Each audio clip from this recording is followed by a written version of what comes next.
Assalamualaikum bosku, welcome to my channel. Sebelum menonton jangan lupa subscribe, nyalakan dulu loncengnya, dan jangan lupa like dan komen. Dan jangan lupa ambil posisi rebahan kalian. Untuk kalian selamat menyaksikan. Saat ini, langit belum cerah, tetapi Xian dan Hua sudah mulai berlatih.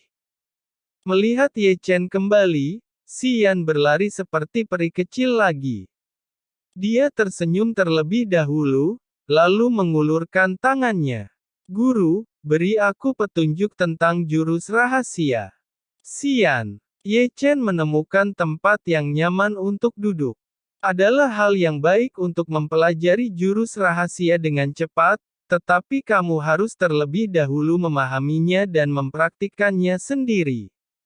Ini tidak sama dengan pertarungan yang sebenarnya. Xian mendengarkan gurunya. Xian menyeringai. Benar-benar patuh.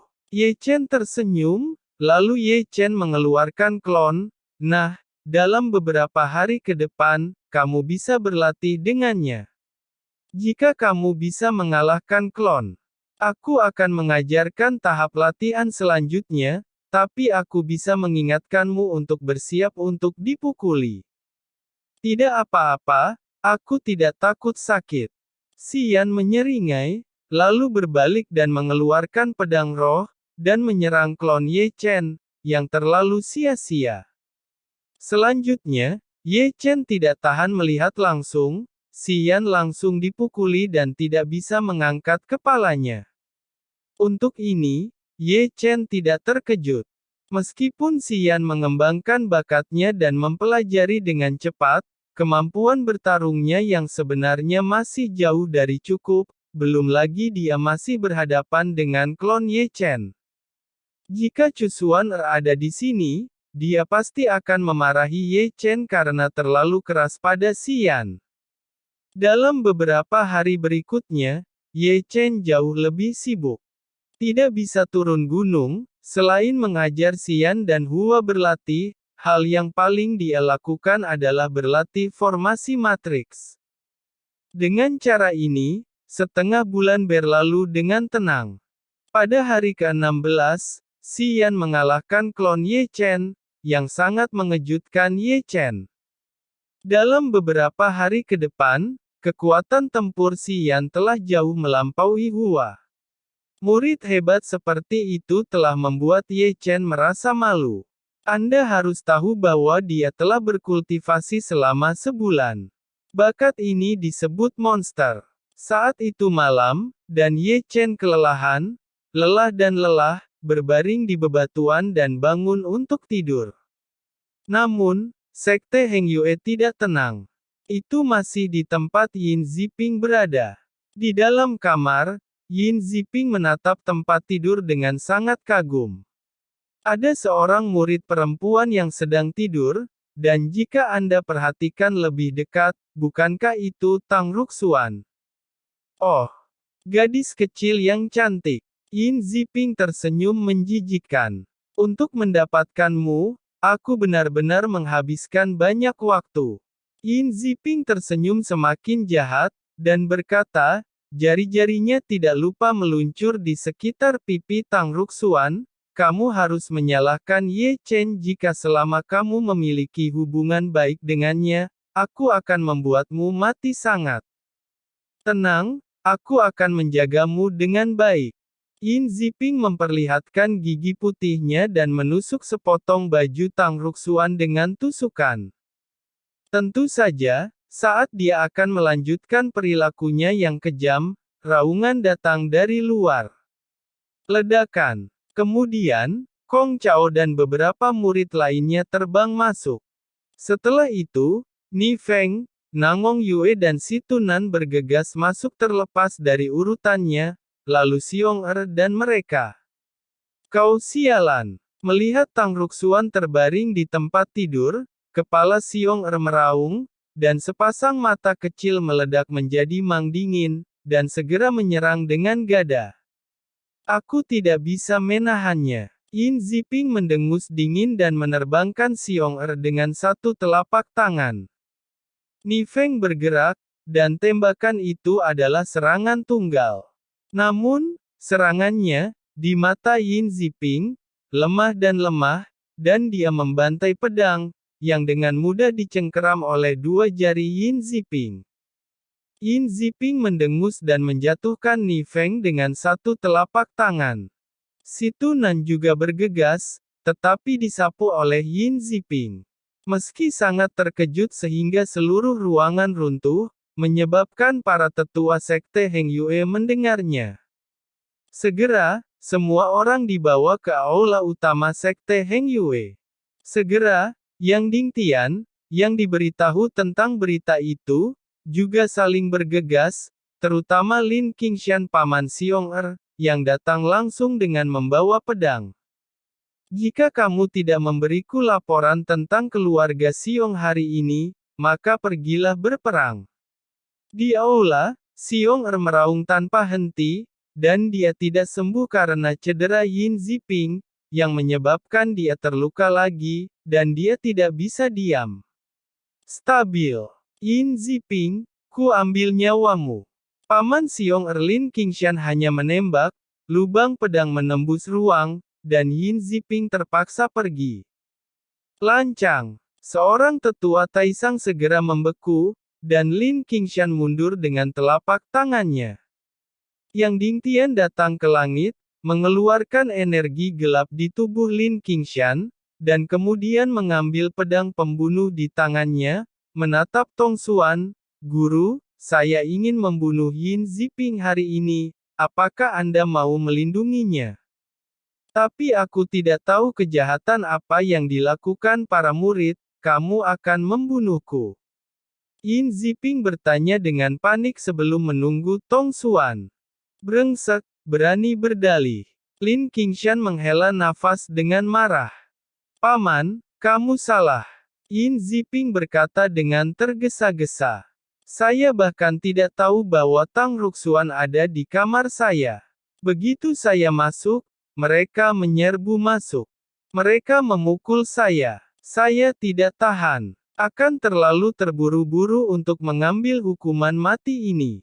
Kamu berani mempercayainya?" "Lin Qingshan, jangan tidak sabar," kata Shen Tongxuan dengan suara nyata. "Ada kesalahpahaman dalam masalah ini. Dalam kasus Tang Ruxuan, kejahatannya bukan pada Yin Ziping. Saya telah mengirim seseorang untuk menangkapnya, dan membawa muridnya." Segera, dua tetua memasuki kuil dengan seorang murid berbaju putih, dan melemparkannya ke tanah. Tetua, murid ini telah mengakui bahwa dia menghitung Tang Ruxuan dengan dupa dan diam-diam meletakkannya di kamar Yin Ziping. Tiba-tiba, Xiong Er bergegas maju, meraih kerah murid itu, dan mata merah darahnya menatap murid bernama Xiao Yuan.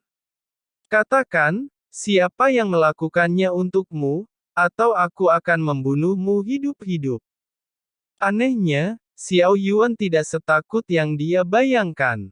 Sebaliknya, matanya kosong, matanya tenang dan menakutkan, dan hidupnya kejam. Aku ingin melakukan ini padanya." "Kamu berbohong." Xiong Er meraung, dan pedang-pedang ditempatkan di bahu Xiao Yuan. "Aku melakukannya, dan semuanya dilakukan olehku." Xiao Yuan, seperti biasa, tenang, dan tidak ada tanda-tanda gejolak emosi dalam raungan Xiong Er. "Xiao Yuan, apakah kamu diancam sampai tidak mau mengakui?" Yang Dingtian menatap tajam ke arah Xiao Yuan. "Orang itu mengancamku." Xiao Yuan menjawab dengan tenang. "Kalau begitu, kamu tahu, kejahatan macam apa ini?" Yang Dingtian berkata dengan suara yang dalam.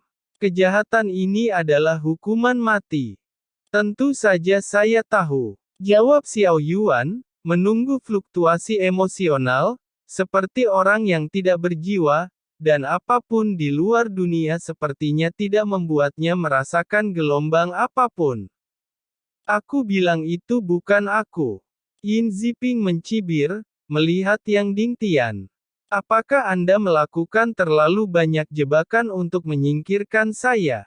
Murid-muridnya mengaku, "Ini adalah kesaksian palsu." Kemarilah, tarik Xiao Yuan keluar dan potong.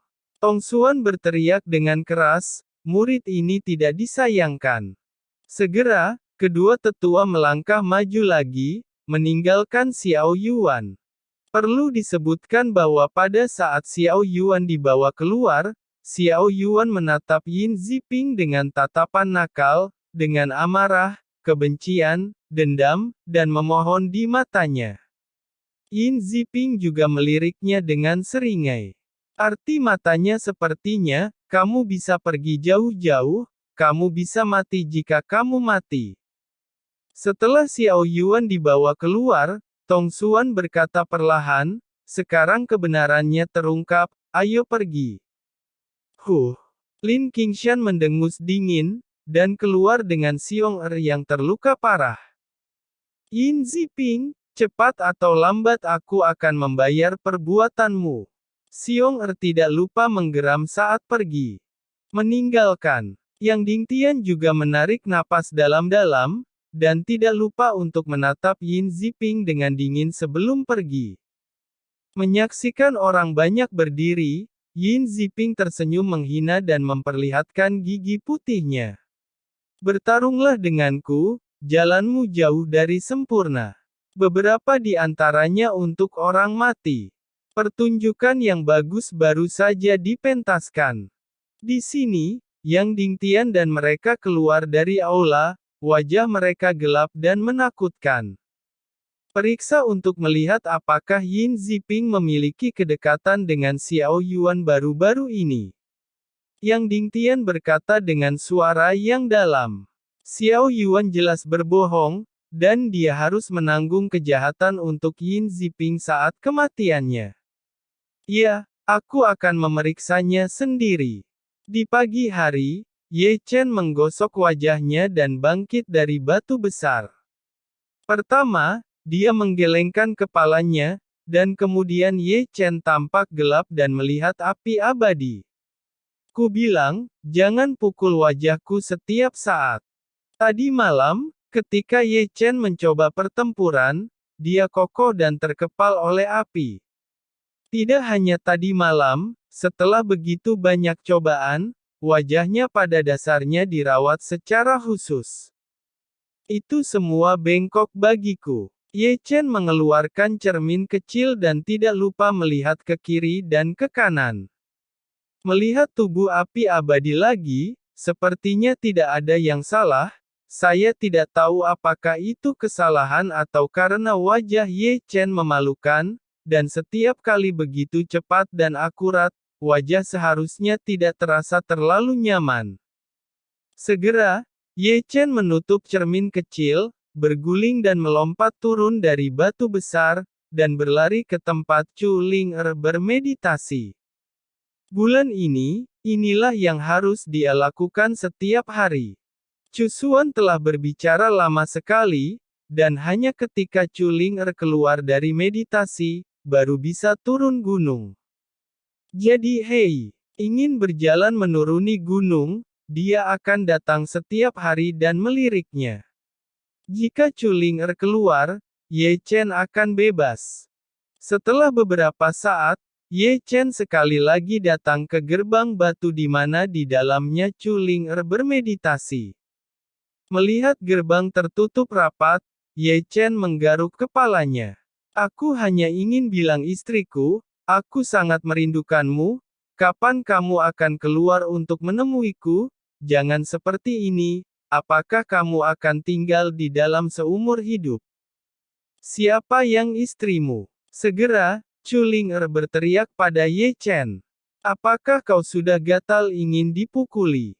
Ye Chen berkata, guruku mengatakan, aku akan membiarkanmu menikah denganku ketika kamu keluar dari meditasi. Sekali lagi, mari kita berdua di tempat tidur, aku akan bertanggung jawab. Siapa yang ingin menikahimu? Siapa yang ingin kamu bertanggung jawab? Chu Ling Er memarahi dengan marah, jika tidak ada yang ingin kau katakan, pergilah. Ye Chen berkata, jangan buru-buru menyuruhku pergi, lihat apa yang sudah kubawa untuk istriku, Ye Chen menyeringai, berbalik dan mengeluarkan gaun Phoenix yang berwarna-warni. Kemarilah, gaun ini aku belikan untukmu ketika berada di kota alkemis. Hanya ada 2 di dunia gaun ini, 1 untukmu, 1 lagi sudah ku berikan pada kakakmu. Chu Ling yang duduk di tengah gua, membuka matanya, dan sepertinya bisa melihat gaun dengan rok Phoenix warna-warni yang bersinar melalui gerbang batu. Penglihatan anak ini tidak buruk. Chu Ling tersenyum sedikit. Sekarang, aku punya 2 pakaian dunia yang tak tertandingi, dan yang satu itu juga berwarna-warni. Kelihatannya seperti saudara kembar, sangat cocok untuk kalian 2 saudara kembar. Ye Chen masih berbicara dengan acuh tak acuh. Saya memilih dengan hati-hati. Meskipun Chu Ling sedikit tersenyum, Chu Ling mengutuk dengan amarah. Untuk gaun ini aku menghabiskan 1,5 juta. 500.000. Chu Ling hanya bisa mengutuk, kamu seharusnya bodoh, menghabiskan 1,5 juta untuk membeli sepotong gaun. Kamu tidak mengerti. Ye Chen hanya menemukan tempat yang nyaman untuk duduk. Kata orang yang jual baju, mereka hanya membuat 1 potong baju seperti ini, unik. Edisi terbatas apalagi sekarang asalkan kau menyukainya, uang bukan masalah, dan bisa dapat lagi kalau bisa. Chu Ling langsung merasa geli dan mau tidak mau bertanya, bagaimana jika aku tidak bisa mengambilnya? Masalah ini serius. Ye Chen menyentuh dagunya, dan berkata aku menghabiskan 1,5 juta untuk membeli gaun ini, jadi kamu harus memakainya. Jika kamu menyukainya, kamu bisa mengambilnya gratis, kamu tidak perlu meminjam uang jika tidak punya uang. Jadi ambillah. Jadi kamu tidak perlu khawatir jika aku mendapatkannya dengan menjual ketampananku. Berdebar. Chu Ling tertawa konyol kali ini, kau menjual ketampananmu, apa kau baik-baik saja? Tidakkah kamu ingat malam itu, ketika kita berdua? Ye Chen menggelengkan kepalanya dan tidak lupa mencubit rambutnya. Sekarang tubuhku sangat kuat, jika kita tidur di ranjang, aku bisa melakukannya selama 1/2 bulan. Tanpa henti. Apa yang kamu bicarakan? Chu Ling melirik keluar, meski dia hanya mendengarkan, tapi pipinya sudah memerah. Setiap kali dia membicarakan hal ini, dia tidak bisa tidak memikirkan malam itu ketika bermesraan secara inti di gua. Aku masih memimpikanmu kemarin. Setelah bangun tidur, saya basah kuyup, dan saya tidak mau berganti pakaian. Chu Ling sangat malu sampai dadanya bergelombang keras. Ye Chen mengabaikan kutukan Chu Ling dan berkata malam itu ketika berduaan denganmu itu sangat indah, aku tidak akan pernah melupakannya. Apa? Chu Ling di dalam gua sudah gila, dan pipinya tidak bisa dilihat. Ye Chen, percaya atau tidak, aku akan mencekikmu sekarang. Ya, kamu melakukan hal yang sama pada malam itu, kamu akan mencekikku setelahnya, tapi untungnya kau tidak menemukanku. Ye Chen tidak tahu malu, menangkap percikan malam itu meludahi bintang-bintang yang berterbangan di langit. Apakah kamu tahu mengapa kamu tidak menemukanku malam itu? Aku bersembunyi di tempat yang tidak akan pernah kamu pikirkan, apakah kamu ingin tahu? Belum lagi, Chu Ling benar-benar mengangkat telinganya, dia sangat ingin tahu. Malam itu ketika mengikat Ye Chen dengan tali, Chu Ling keluar hanya beberapa menit, dan ketika kembali melihat Ye Chen sudah kabur. Dia hampir mengobrak-abrik hutan monster. Dia tidak menemukannya Ye Chen. Sejauh ini, dia bertanya-tanya tentang itu. Namun, dia mendengarkan cerita Ye Chen ketika bersembunyi ialah dengan cara membunuh hewan buas dan masuk di tubuh hewan buas, sehingga auranya pun tak bisa diketahui, Ye Chen berhenti berbicara, dan Chu Ling hampir muntah mendengar cerita Ye Chen. Sekarang, pakaian itu milikmu, ingatlah untuk mengambilnya. Ye Chen menarik telinganya, dan kemudian dia tidak lupa untuk meletakkan gaun Phoenix dan jepitan rambut ini juga unik di dunia. Jika kamu memakainya, tapi jadilah pengantinku. Setelah itu, Ye Chen menepuk pantatnya dan pergi. Tidak lama setelah Ye Chen pergi, gerbang bergetar, dan setelah embusan angin berlalu, gaun Phoenix warna-warni dan jepitan diambil Chu Ling. Bocah bau, jangan kabur kau, lihat saja aku pasti akan membunuhmu, tunggu saja ketika aku keluar aku akan memukulimu sampai mati. Suara buruk Chu Ling terdengar, dan terlihat jelas ada senyum tipis di pipinya yang cantik. Di sini, Ye Chen telah tiba di paviliun giok dan berdiri di luar dan memanggil, "Guru." Itu sudah lama sekali, tapi Chu Xuan tidak keluar, begitu pula jawaban Chu Xuan. "Guru tidak ada. Pasti ada yang salah jika kamu bahkan tidak keluar, apa yang disembunyikan dariku?" Ye Chen menyentuh dagunya, lalu melirik gunung, "Aku harus segera turun gunung." Kemudian, Ye Chen berlari menuruni gunung. Chu Xuan takut Ye Chen akan kabur.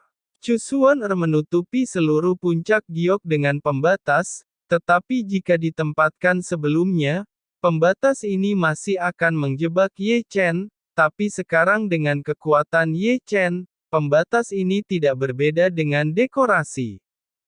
Segera, Ye Chen datang ke tepi pembatas. Pertama, dia menyekanya dengan jari-jarinya. Pembatas itu lembut, dan tangannya dengan cepat memantul kembali. Ye Chen menyeringai, memanggil api peri, dan kemudian berubah menjadi belati kecil. Dengan lembut membelai pembatas itu, pembatas lembut itu segera dipotong olehnya. "Aku bebas." Ye Chen mengangkat kakinya dan bergegas keluar. Angkat kakinya dan bergegas keluar.